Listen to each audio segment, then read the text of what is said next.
오늘 말씀 보겠습니다. 우리에게 주신 하나님의 말씀은요, 마가복음 1장 38절 말씀입니다. 한 절입니다. 마가복음 1장 PPT가 준비되어 있거든요. 앞에 보셔도 될 것 같아요. 한 목소리로 다 같이 읽도록 하겠습니다. 보이시죠? 네, 다 같이 읽겠습니다. 이르시되 우리가 다른 가까운 마을들로 가자. 거기서도 전도하리니 내가 이를 위하여 왔노라 하시고. 아멘. 네, 우리 이제 마지막 시간입니다. 같이 업그레이드 델리죠. 같이 좀 더 높여보자. 그래서 지지난주부터 3주에 걸쳐서 이렇게 말씀을 나누고 있는데, 첫 번째 시간에는 가치가 무엇인지에 대해서 말씀을 드렸어요. 그리고 어떤 것이 거짓된 가치인지, 우리가 속고 있는 것이 무엇인지, 세 가지 기억나시나요? 돈에 속으면 안 됩니다. 인기, 유명해지는 것에 속으면 안 됩니다. 세상, 사랑에 속으면 안 됩니다. 이게 거짓된 가치에 대해서 말씀드렸고, 지난주에 그러면 가치 있는 일이 뭐냐? 그래서 두 가지 너무 간단했어요. 뭐였죠? 하나님 사랑과 이웃 사랑. 예, 안 잊어버리셨네요. 하나님 사랑과 이웃 사랑이고, 그리고 이웃 사랑 안에 세 가지를, 많지만 시간이 짧아서 세 가지만 말씀드렸어요. 첫 번째는 누구부터요? 예, 가족. 가장 중요한, 하나님이 가정을 먼저 만드셨다고 말씀을 드렸죠. 가족을 사랑하고, 그리고 이웃 중에 또 두 번째는 어린아이. 우리의 미래라고 했습니다. 어린아이. 그래서 유치부 교사가 없습니다. 유치부 교사 좀 지원해주세요 했는데, 네, 아직 안 들었습니다. 그리고 세 번째는 다음 세대. 네, 우리 어린아이뿐만 아니라 다음 세대를 세우는 일에 우리가 앞장서야 된다는, 그게 이웃 사랑하는 방법 중에 하나라고 했어요. 그래서 다음 주부터는 다음 주 수요 성사 이 오전 예배 시간에 누가 말씀을 전한다고 했죠? 네, 신부사님. 부목사님들보다 훌륭한, 더 훌륭한, 그렇잖아요? 모르잖아요. 아무도 모르잖아요. 우리는 지금 지금 이 모습이지만 전도사님들은 나중에 어떤 목사님이 될지 모르잖아요. 그러니까 다음 세대를 세워주는 위해서 우리 전도사님들이 전도사 열전, 네, 선교사의 발현입니다. 부목사 열전이라고 들어보셨나요? 못 들어봤잖아요. 선교사 열전, 그다음에 전도사 열전이에요. 선교사의 발현에 있는 우리 전도사님들께서 다음 주부터 말씀을 전해주실 겁니다. 그래서 다음 세대를 사랑하는, 다음 세대를 세우는 게 이웃을 사랑하는 방법 중에 하나입니다. 그래서 오늘 마지막 시간, 가치 있는 일을 했는데, 가치 있는 일 하나님 사랑, 이웃 사랑이면 되는 거 아닙니까? 라고 했는데, 그게 끝이 아니라는 거예요. 드디어 대답하네, 그렇다면 가치 중에 가치, 핵심 가치가 무엇입니까? 정말로 핵심적인 게 뭐냐는 거예요. 오늘 본문에 나와 있습니다. 읽으신 말씀에 나와 있어요. 뭐겠습니까? 네. 제가 물을 잘 마셔서 그런지 물을 2개나 더 가졌어요. 얼마나 감사한지 모르겠습니다. 얼마나 감사한지. 네, 옛날에 한번 간증했던 것 같은데, 오늘도 말씀 중에 서원에 대한 얘기 나오는데, 제가 중학교 때인가요? 새벽 예배를 갔어요. 혼자서. 부모님이 가라고 하지도 않았어요. 저 이런 사람이었어요. 부모님이 가라고 하지 않았어요. 근데 제가 직접, 네? 새벽 예배에 갔는데, 이게 목사님이 새벽에 이렇게 말씀을 전하시잖아요. 저 강당에 꼭 뭐가 있어요? 물이 있어요. 너무 맛있어 보이는 거예요. 근데 우리한테 나눠주십니까? 안 나눠주잖아요. 혼자만 마신다고요. 그래서 제가 지금 생각이지만, 나중에 커서 생각난 거였는데, 그때 마음 가운데 무슨 마음이 있었냐면, 하나님 저물 다 마시고 싶어요. 제가 그것 때문에 지금 이 자리에 있는 겁니다. 그러니까 잘 하셔야 돼요. 잘 하셔야 됩니다. 정말 그때 너무 마시고 싶었거든요. 원 없이 마십니다. 그래서 그 말씀 전할 때 물이 없으면 왠지 허전해요. 지금 드시고 싶은 분들 계신가요? 네, 있으면 안 됩니다. 있어도 되죠. 네. 우리 오늘 마지막으로 핵심같이 전도 말씀드렸어요. 그리고 마가복음 1장 38절을 읽었잖아요. 그런데 그 앞에 마가복음 1장이지 않습니까? 그러면 다른 복음서는 좀 다르겠지만 마가복음 1장에 보면 예수님이 사역을 시작하세요. 세례요한에게 세례받고 사역을 시작하시는데, 시작하시면서 먼저 무슨 일을 하시냐면 귀신을 쫓아내시는 거예요. 능력을 행하시는 거죠. 놀라운 일을 일으키시는 거예요. 병든 자를 고치시고. 그러니까 지금 이스라엘이 깜짝 놀란 거예요. 갈릴리 지방이 깜짝 놀란 거예요. 전에 이런 일이 없었거든요. 병든 자가 있고 귀신 들린 사람이 나온받고. 그러니까 어떤 일이 일어나냐면 수많은 사람들이 누구를 찾아왔을까요? 예수님을 찾아오는 거죠. 예수님 거기 찾는 거야. 야, 정말 그런 일이 있어서 막 찾아오는 거예요. 심지어 1장 38절 오늘 읽었는데 그 전에 보니까 새벽에 예수님이 기도 좀 하려고 따로 기도를 이렇게 갔는데 거기까지 사람들이 예수님 찾으러 왔어요. 예수님 어떻게 해요? 사람들이 예수님 찾으러 왔어요 하고 기도하는 자리까지. 언제요? 새벽에까지 예수님을 찾아왔다는 거예요. 그런데 그때 예수님이 하신 말씀이 뭐냐? 바로 오늘 읽은 마가복음 1장 38절의 말씀이라는 거예요. 뭐라고 하셨다고 예수님이요? 복음 전도. 예수님이 전도하러 왔다고 지금 이렇게 말씀하고 있다는 거죠. 우리가 계속해서 이야기했지만 예수님의 관심은 인기에 있지 않았다는 거죠. 사람들이 나를 얼마나 따르느냐에 있지 않았다는 거예요. 그리고 내가 얼마나 높은 자리에 처하느냐, 높은 자리에 올라가느냐, 그거에 있지 않았다는 거예요. 예수님의 핵심, 우리 하나님의 사랑, 이웃 사랑 얘기했지만 예수님의 핵심 중에 핵심 가치는 뭐였냐? 영혼 구원이었다. 생명을 살리는 거예요. 사람들이 칭찬을 하던 뭐라고 하던 오로지 예수님은 영혼 구원에 관심을 가지고 계셨고, 오늘 그레이스 찬양대가 찬양했던 것처럼 예수님의 목적은 어디 있냐면 십자가에 있습니다. 십자가에 달리시는 것까지 있었던 거예요. 누가복음을 보면요, 누가복음 9장 그 전체적을 보면, 전체 내용들을 보면 예수님의 죽으심에 대해서, 예수님의 그 고통에 대해서, 예수님의 고난에 대해서 많은 내용들이 이루어지고 있거든요. 그런데 누가복음 9장 43절에서 45절 말씀을 보면은 다 사람들이 놀라는 거예요. 그래서 예수님에 대해서, 하나님에 대해서 경외함을 가져요. 그리고 예수님을 막 높이는 거죠. 그런데 그때 예수님이 무슨 말씀을 하셨냐 하면은 자신의 죽음에 대해서 말씀을 하셨어요.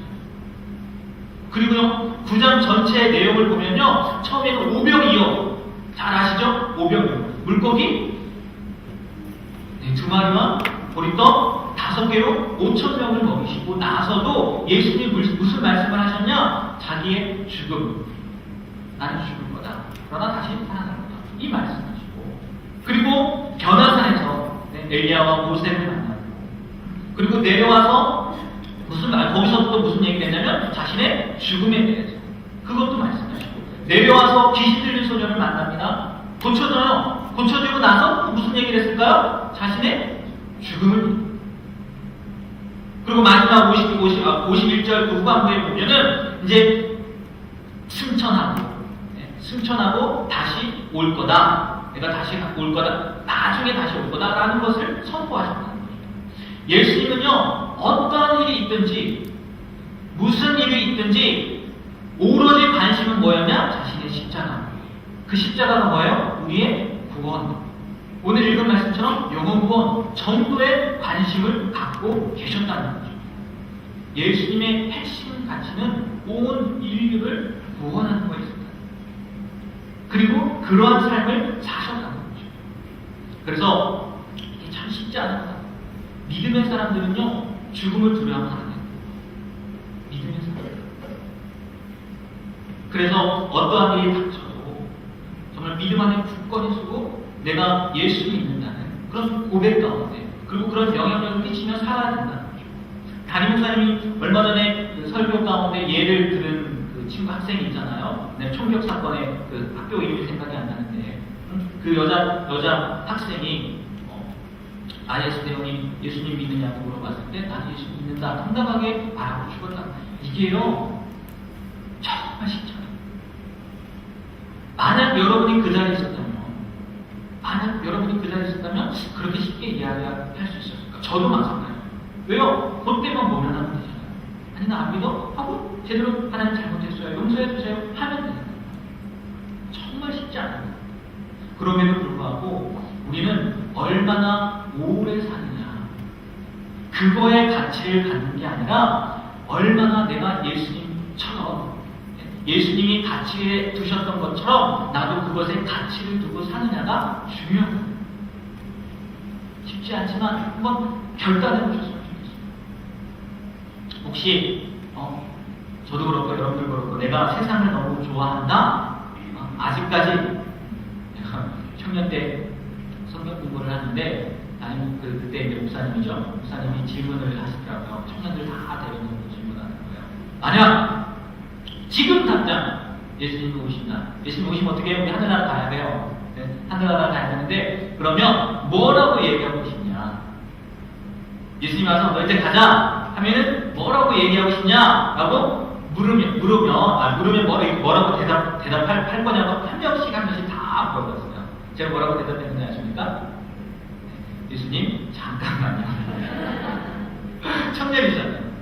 아직 결혼도 못했고요. 결혼은 해봐야 되잖아요. 결혼도 해야 되고 할 일도 많아요. 조금만 있다 오시면 안 될까요? 이렇게 대답할 것 같습니다. 라고 얘기를 했어요. 그러더니 목사님이 그렇게 얘기했어요. 아마 천국이 어떤 곳인지 알지 못하기 때문에 모르기 때문에 그런 대답을 할 수밖에 없을 거예요. 만약에 우리가 천국이 어떤 곳인지 진짜 경험한다면 진짜 천국이 어떤 곳인지 안다면 지금이라도 예수님 오신다고 하면 네, 아멘, 주 예수여 어서 오시옵소서 나 갈게요 라고 하지 않을까 라고 이야기하시더라고요. 그 말씀을 들으면서 정말 그럴 수 있겠구나 그렇겠구나 라는 생각이 들어요. 그러니까 우리가 아직도 만약에 이 세상에 미련을 두고 세상에 사는 것, 세상에 있는 것을 너무 좋아한다, 아직도 해야 할 것이 많이 있다고 생각한다, 그러면 어쩌면입니다. 어쩌면 천국을 믿지 않는 사람은 아닐까? 이렇게 고민해 봐야 한다는 거죠. 예수님은요, 오로지 하늘의 상급이 아니라 하늘나라, 자신의 사명, 자신의 소명, 자기가 이 땅에 왜 왔는지, 이 땅이 전부가 아니잖아요. 예수님, 어떻게 보면요, 예수님이 이 땅에 왜 오셨는지 아십니까? 죽으러 오신 거예요. 죽으러 오신 거라고요. 태어날 때부터, 물론 어떤 책에 보니까 아이가 태어났다 그러면 무덤문을 하나 만들어 놓은 거라고 얘기를 하더라고요. 무덤을 하나 만들어 놓은 거라고 얘기를 하는데, 물론 우린 태어나는 사람은 죽을 수밖에 없겠지만 예수님이 이 땅에 오신 목적, 이유가 뭐냐? 죽으러 오신 거예요. 어떻게 그렇잖아요? 예수님이 십자가로 밖에 돌아가시지 않는다면 우리가 구원받을 수 있었겠습니까? 없었다는 거죠. 근데요, 우리뿐만이 아니라 제자들도 이 예수님의 그 가치, 핵심 가치를 이해하지 못합니다.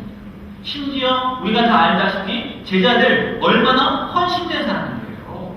예수님이 베드로에 가서 나를 따라오너라 하니까 어떻게 해요? 배와 그물을 버려두고 예수님을 쫓았어요. 헌신했다고. 야고보와 요한도 마찬가지 않습니까? 예수님이 가서 나를 따라와라. 그러니까 배와 그물 그리고 아버지 형제들도 다 내려두고 예수님을 쫓았다고요. 헌신된 사람이었어요.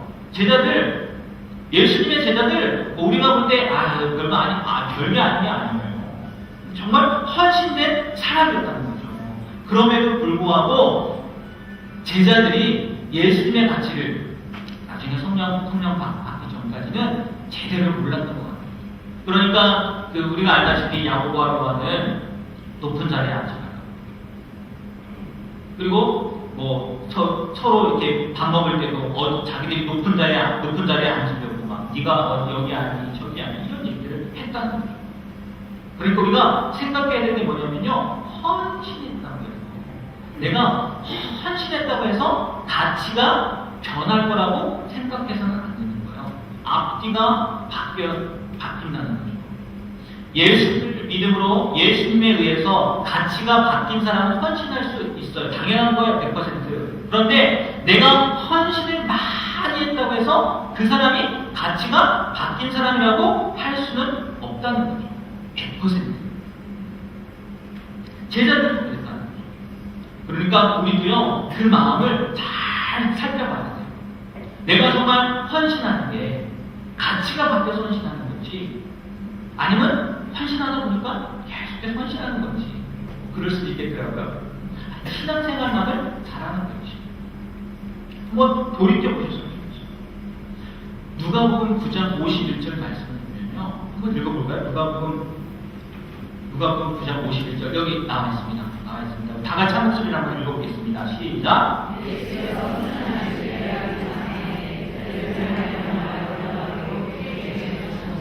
네. 지금 무슨 내용이냐? 예수님께서 승천하실 기약이 차갔다는 얘기는 무슨 얘기입니까? 이제 죽으려고 얼마 남지 않는다는 거예요. 얼마 안 있으면 죽는다는 거예요. 그런데 그 뒤에 말씀 노란색으로 제가 표시해놨나요? 뭐라고 표현되어 있어요? 굳게 결심. 어디를 향하여 가는 거죠? 예루살렘. 가면 무슨 일이 일어나는데요? 네, 십자가 목표 돌아가서. 그런데 예수님은 그것 때문에 굳게 결심하셨다. 그리고 다른 복음서에 보면요, 앞장서 가셨다고 나와요. 다른 말씀, 앞장서 가셨다. 완전히 진짜 결심하신 거죠. 뭐 하기로? 죽으려고. 예수님의 지금 눈앞에는요, 제자들의 배신, 수제자라고 부르는 베드로의 부인과 그 12명 중에 한 명, 가룟 유다의 배신, 은사집의 배신. 그리고 다 뿔뿔이 흩어지죠. 그것만 있었습니까? 무리들의 사람들의 조언과 욕설, 군병들의 채찍, 그리고 아까 우리 찬양했던 것처럼 가시고요. 그 땀을 때리고 가려놓고요, 주먹을 쳤다고 했어요. 땀을 때리고 네가 선지자는 누군지 알아가지고 그런 모욕들. 그리고 앉아서 양손에 못 박히시고, 그 마지막에 창으로 옆구리까지 찔리시고. 그런 걸 다 아심에도 불구하고 지금 누가복음 9장 51절에 뭐라고 표현되어 있는 거예요? 올라가기로 굳게 결심.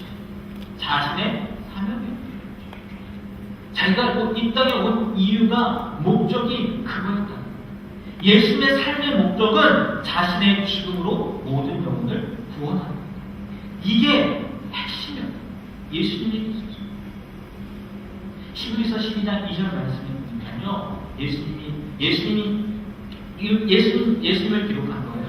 그 앞에 말씀은 나와 있습니다. 그 앞에 있는 기쁨을 위하여 십자가를 지고서 부끄러움을 게을지 아니하시더니 하나님 보좌 우편에 앉으셨습니다. 그 기쁨이 뭘 말하는 건가요? 하나님 보좌 우편에 앉으신 거? 승천하신 거? 아니거든요. 그 기쁨이 뭘까요? 나를 통해 영혼들이 여기서 말하는 기쁨, 그 기쁨이 아닙니다. 자신의 죽음으로 인하여 죽어가는 영혼들, 지옥으로 달려가는 영혼들이 구원받는 것. 얼마나 예수님에게, 하나님에게 그게 가치 있는 일이고 기쁜 일이었겠냐. 그래서 누가복음 9장 52절에 보면요, 예수님께서 사마리아, 이방 땅으로 가는 거예요. 네? 유대인 말고 이방 땅으로 갑니다. 그런데 그 사람들이 받아들이지 않아요.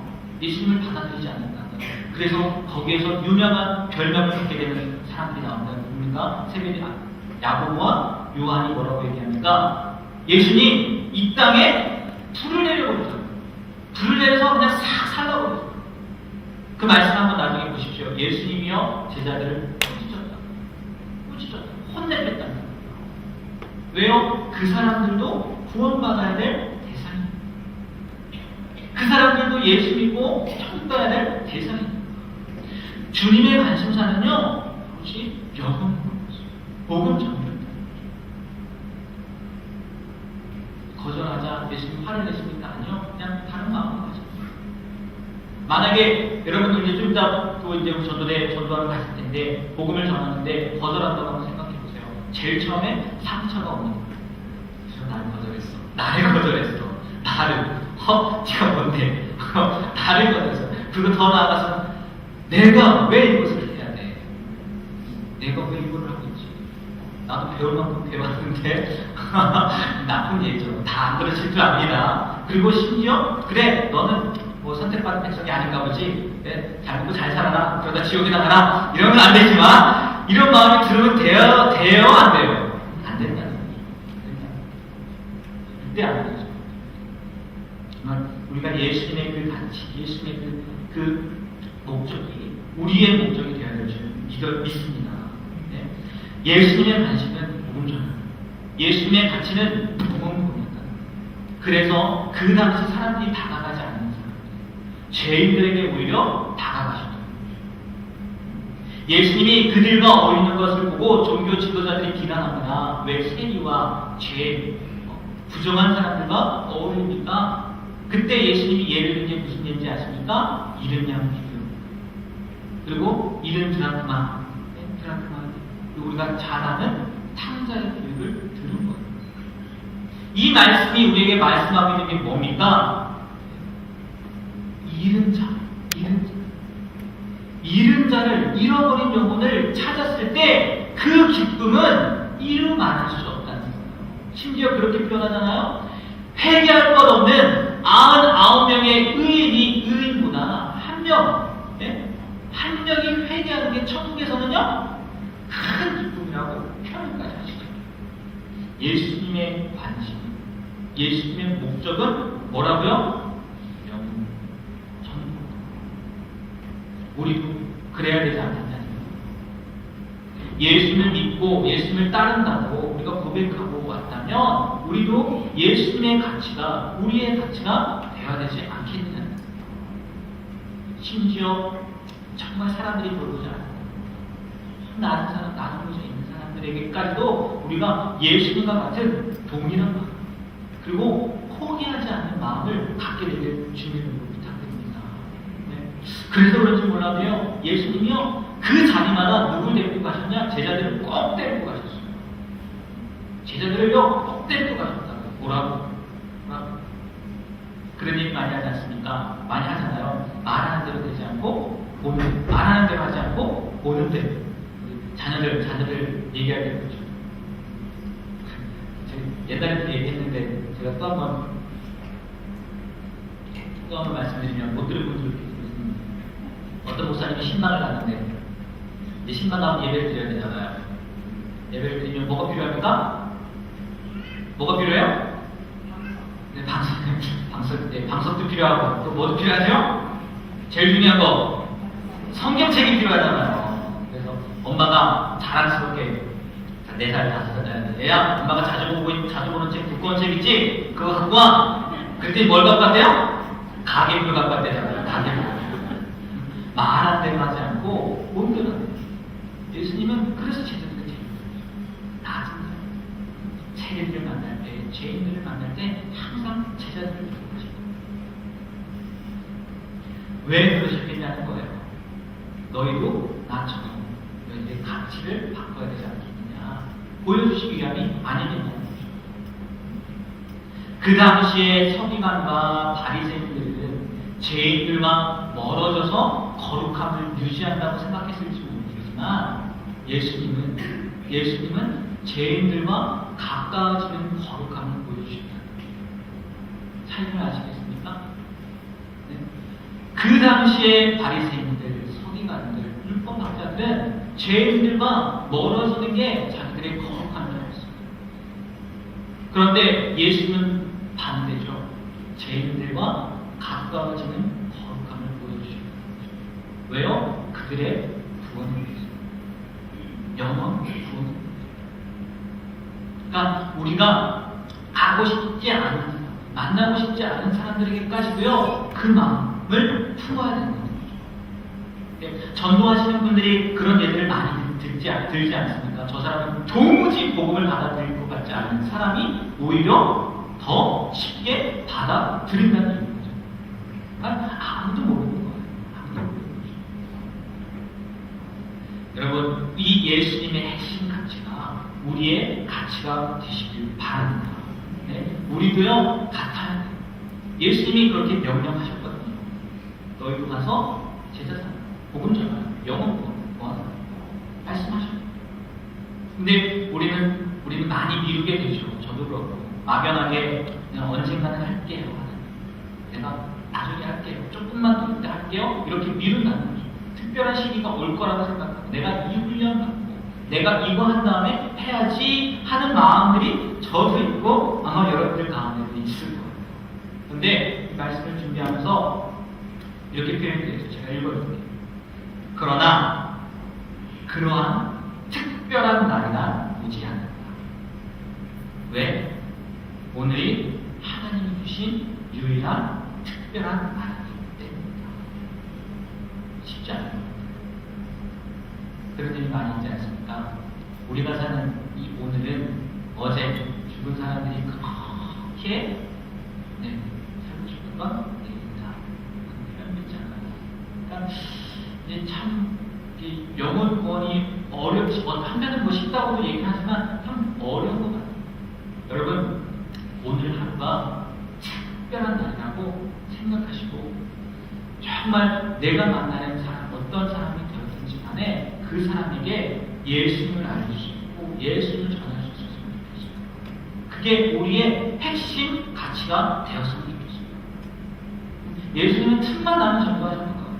틈만 나면 영혼 구원을 위해서 수고하시고 애쓰셨던 것 같아요. 사람들이 자기를 칭찬하건 자기를 높게 세우려고 하건 그거에 관심이 있는 게 아니라 오로지 영혼, 그거에만 관심이 있습니다. 한번 고민해 보십시오. 물고기를 잡든 베드로에서 끝날지, 아니면 정말 나중에 사랑을 낳는 어부가 된 베드로가 되는, 아니면 생을 걷고 자기의 배만 불렸던 삭개오가 되는, 아니면 예수님 만나서 자신의 재산을 다 나눠주기로 고백하고 하는 예수님, 정말 예수님을 믿는 사람의 모습으로 바뀐 삭개오가 되는, 한번 고민해 보셨습니다. 어떤 서원들이 이제 아까 말씀드린다고 했는데 어떤 선교사님이 부부입니다. 둘 다 의사예요. 젊었을 때 서원을 결혼하기 청년일 때 내가 이제 의대에 다니고 있으니까 인생의 10분의 1은 내가 하나님 앞에 주를 위해 살겠다고 서원을. 그래서 정말 전문의 의사 과정을 마치고 아마존 정글에 들어가서 복음을 전하며 살기로 다짐을 합니다. 때가 되어서 부모님께 연락을 했어요. 부모님, 제가 이렇게 소원을 했기 때문에 이제 정글에 들어가서 복음을 전하고 오겠습니다. 당연하죠. 부모님은 처음에 어떻게 하겠습니까? 반대하죠. 야, 나중에 가도 되는 거잖아.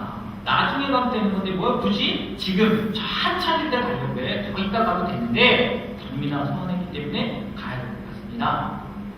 그래서 갔대요. 근데 가는 날 그 부모님이 이렇게 이야기했대요.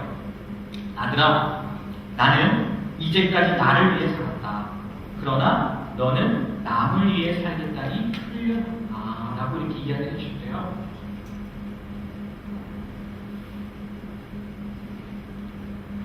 그런데요, 나중에 보면 우리가 이거 보면은 남을 위해 이타적인 사람이구나, 사랑이 많은 사람이구나, 박애주의자구나 이렇게 이야기를 하잖아요. 그런데 그분이 선교사님이 고백하는 게 뭐냐?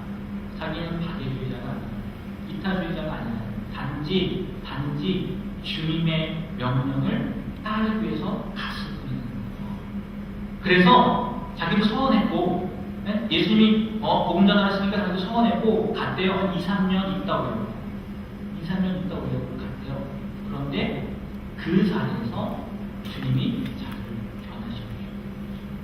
단순히 명령을 쫓아서 간 것뿐이었는데, 소원했기 때문에 간 거였는데, 박애주의 때문에 간 게 아니라, 그들을 사랑했기 때문에 간 게 아니라, 주님께서 명령해서 난 소원했고 그래서 간 건데, 거기서 그들을 만나니까 그 마음 가운데 어떤 마음이 드는 거예요? 정말 예수님처럼 그들을 사랑하는 거예요. 2-3년 있다 오려고 했는데 어떻게 됐을까요? 평생 거기 있게 됩니다. 그래서 나와서 청년들이 무용집회에서 그렇게 자신있게 고백했다는 거예요. 나는 내 인생을 하나님께 바쳤습니다 라고 자신있게 고백했다는 거예요. 여러분, 나중에 우리가 천국문 앞에 있었어요. 천국문 앞에 섰는데 거기에서 우리의 전 인생이 프린트가 되고 딱 나오는 거예요. 한번 생각해 보십시오. 천국문 앞에 섰는데 나의 인생이 지금 잘 프린트돼서 막 나오는 거예요. 어떠실 것 같아요? 어땠을 것 같아요? 부끄럽거든요. 안 봤으면 좋겠는데, 저 고장나면 안 되나, 저거? 저 고장나면 안 되나? 이런 마음이에요. 우리가 정말 하나님 앞에 설 날이 있잖아요. 틀림없이 있잖아요.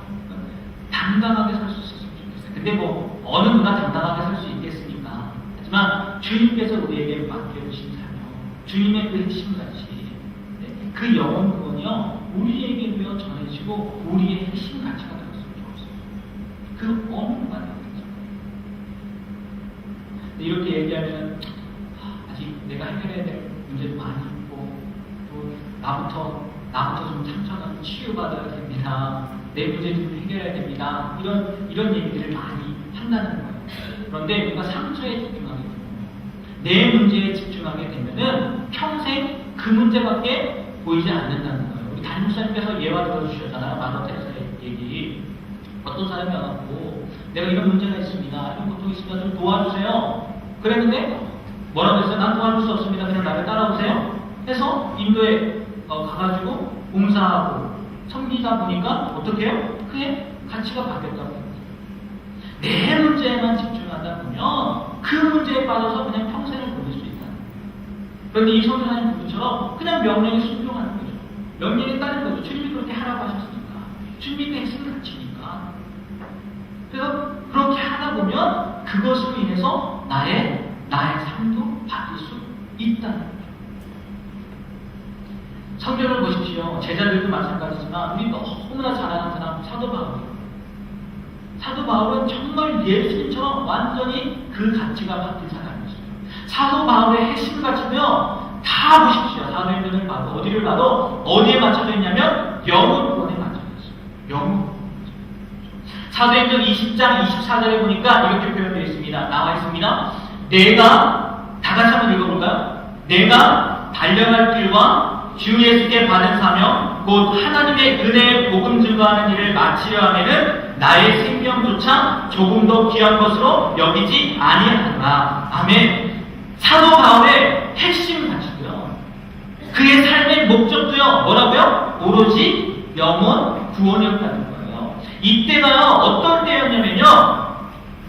하나님이 사도 바울에게 이야기해 주신 거예요. 너 이제 예루살렘에 가는데 너 거기서 죽을 거야. 죽을 수도 있어. 그리고 사도 바울만 아는 게 아니라 그 당시에 있던 다른 사람들도 알았어요. 그래서 에베소에 있던 장로들이 와가지고요. 사도 바울을 보고 가지 마세요. 가면 죽잖아요. 왜 가시는 거예요? 알면서 죽을 줄 알면서 왜 가시는 거예요? 이렇게 말묘합니다. 그때 사도 바울이 이 얘기를 하는 거예요. 내가 달려갈 길과 주 예수께 맡은 사명. 뭐라고요? 그 사명이 뭐라고요? 은혜의 복음을 증거하는 거, 영혼 구원하는 거, 그 일을 마치려 하면은 내 생명. 이게 귀한 게 아니에요. 사도 바울의 삶의 목적은 핵심 가치는 영혼 구원에 있었다는 거예요. 자신의 존재 이유가 바로 여기에 있었다는 거예요. 그래서 고린도서 말씀인가요? 거기에 말씀 보면은 자기 고백을 하잖아요. 내가 40번에 한 번 당한 그 맥을 5번이나 받고 돌로 만든 길, 파손당하고 굶주리고 그런 일들에 대해서 이야기하잖아요. 그럼에도 불구하고 자기는 굴하지 않았다는 거예요. 왜요? 사도 바울의 핵심 가치는 영혼 구원이기 때문입니다. 그래서 어쩌면 바울이 이런 얘기를 한 걸 수도 있을 것 같아요. 갈라디아서 6.8절을 보면요. 갈라디아서 6.8절 말씀 한번 볼까요? 자, 있습니다. 갈라디아서 6.8절 다 같이 한번 읽어봅니다. 시작! 자기의 육체를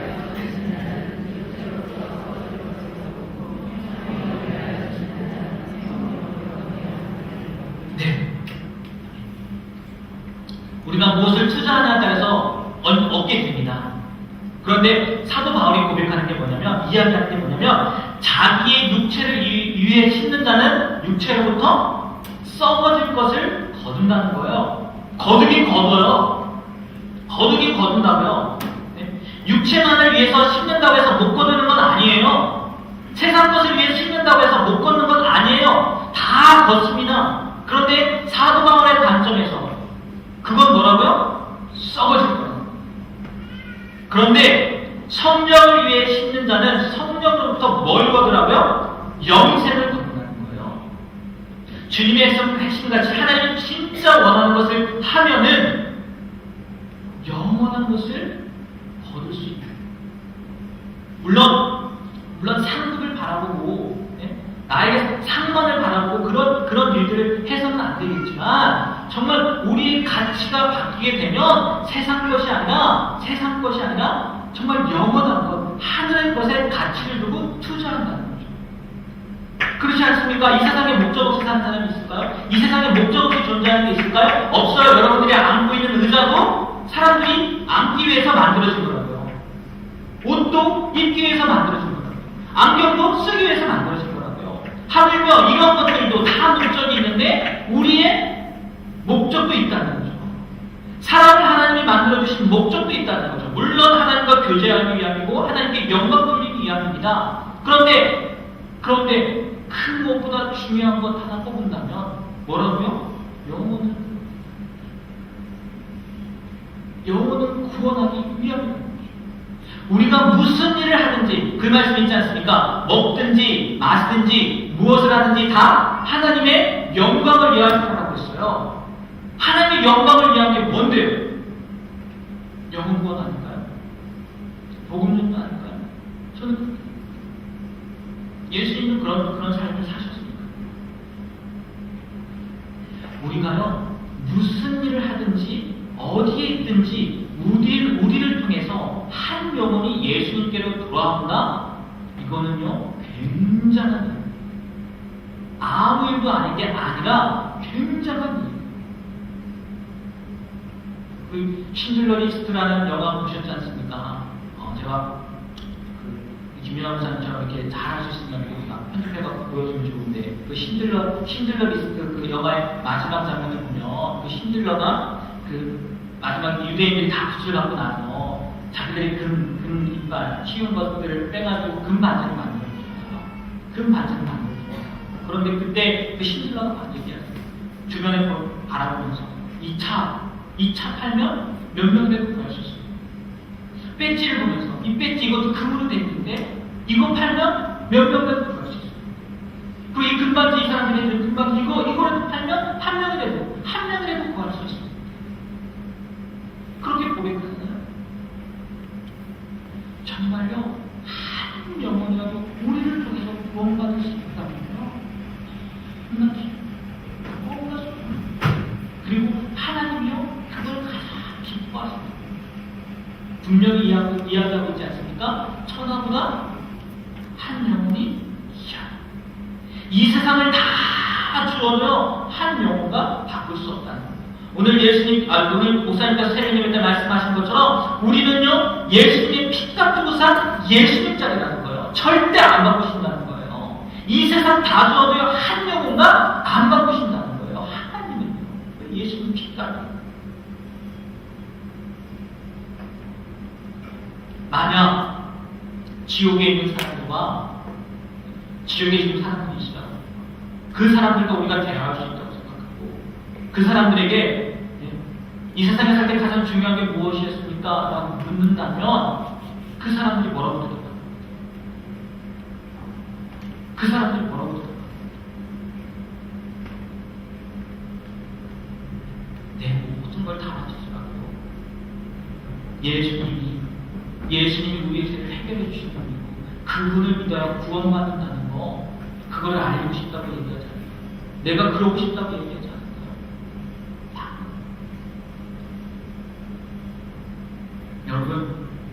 여러분을 위해서 한 명이라도 구원받게 된다는 거는요 마치요 겨자씨 하나만 정말 아무런 것 같지도 않아 보이지만 그 겨자씨 하나가 천국에 비유해서 겨자씨 하나가 심어지면 나중에 많은 새들이 와서 길들인다고 했잖아요. 그 한 영혼을 통해서 어떤 일이 일어날지 모르는 거예요. 그래서 지난주에 그 이웃사랑의 어린아이에 대한 부분도 다릅니다. 그 한 영혼이 어린아이가 아니라는 법이 없죠. 말씀드렸죠. 네? 그 참나무는 90m까지 자라지만 1.6mm 그거밖에 안 됩니다. 흰수염 고래는 우리나라 지금 이 지구상에서 가장 큰 동물 중에 하나인데 그것도 결국은 작은 수정관 안에서 이루어진다고 말씀드렸죠. 그만큼 한 영혼이 중요한 거죠. 나의 작은 선행이나 아니면 내 입술을 통한 한마디, 내 섬김을 통해서요 한 영혼이 구원받을 때 그게 바로 또 다른 천국이 이루어지는 것일 수도 있다는 거예요. 또 다른 역사가 이루어지는 것일 수도 있다는 거예요. 시간은 늘 우리에게 머물러 있지 않습니까?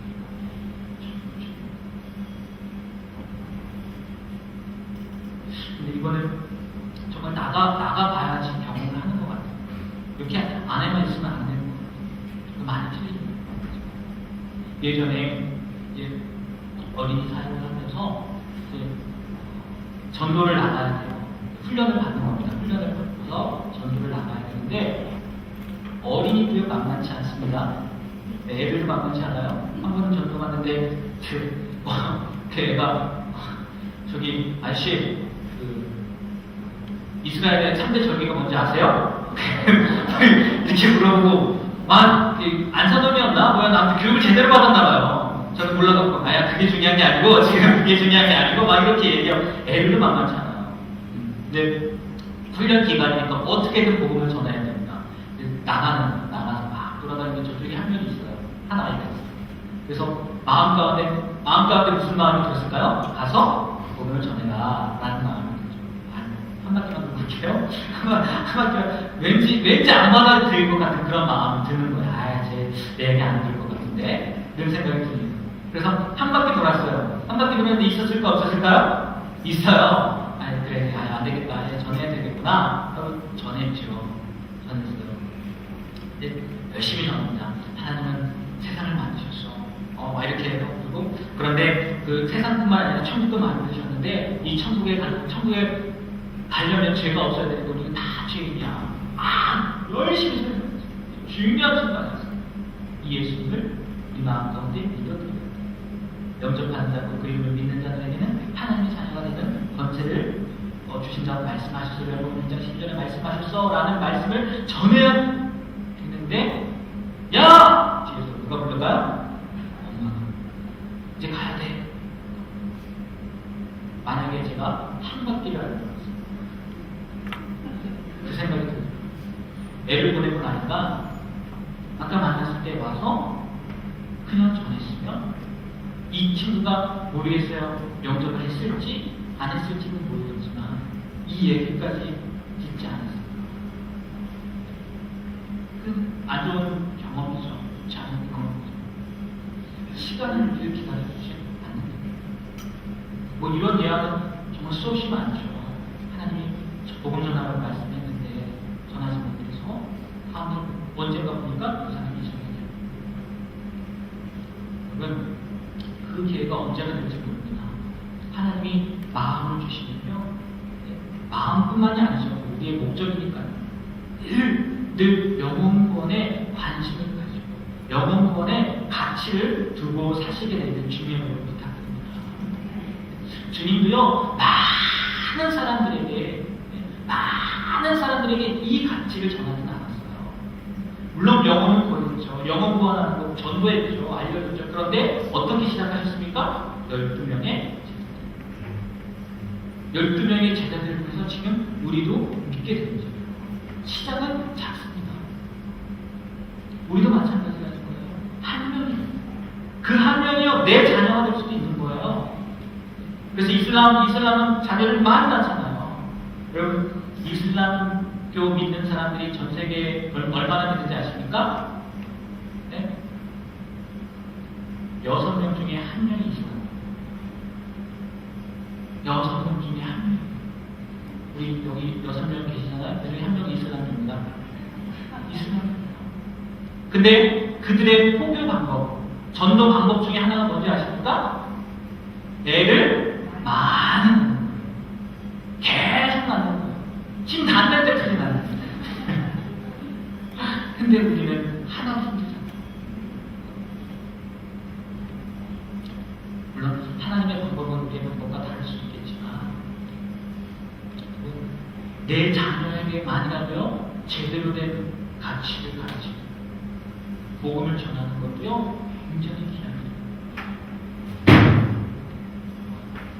어떻게 되었든 간에 중요하다고 중요하다고 좀 얘기하는 정말 여러분 한 영혼에게 중요한 가치를 주시길 바랍니다. 네? 그렇게 됐으면 좋겠어요. 한 가지 예화만 말씀드리고 같이 보도록 하겠습니다. 170년 전입니다. 굉장히 오래전이죠. 제임스 심슨이라는 산부인과 의사가 뭘 발명을 했냐? 클로로폼을 뭔지 아시죠? 마취제. 제임스 심슨이라는 사람이에요. 이 스코틀랜드 사람인데 천재들이에요. 천재. 아버지는 이제 빵집을 운영했는데 가난한 빵집의 아들이었는데 14살 때 의대에 들어간 거예요. 의대. 에딘버러 대학에 입학을 해서 의학을 공부하고 그리고 29세 때 에딘버러 대학교의 과학 교수가 된 거예요. 의사명 교수님이죠. 그런데 외과 수술을 받는 환자들이 그러니까 그 당시에는 마취제가 없었고요. 여러분 정말 지금 너무너무 감사한 겁니다. 마취할 수 있다는 게요. 얼마나 감사한지 몰라요. 얼마 전에 저희 아들이 돌 지나고 바로 본 것 같아요. 돌 지나고 바로 넘어졌는데 혀를 깨무는 거예요. 혀를 깨면서 혀가 찢어졌어요. 한 8번을 꼬는 거예요. 그 응급실 가서 막 병원에 있는데 그걸 어떻게 꼬맵니까? 애를 마취해서 꼬맨 거잖아요. 감사하게 마취도 잘 풀리고 그렇게 했는데 그 마취제가 없었다면요 진짜 지금 여러분 상상할 수 없을 거예요. 상상할 수. 근데 이분이 그걸 만들었는데 어디에 영감을 받았냐? 창세기 2장 21절 22절 말씀이에요. 제가 준비했는데 한번 읽어볼까요? 창세기 2장 21절 22절 우리 다 같이 한번 읽어볼까요? 여호와 하나님이 아담을 깊이 잠들게 하시니 잠들매 그가 그 갈빗대 하나를 취하고 살로 대신 채우시고 여호와 하나님이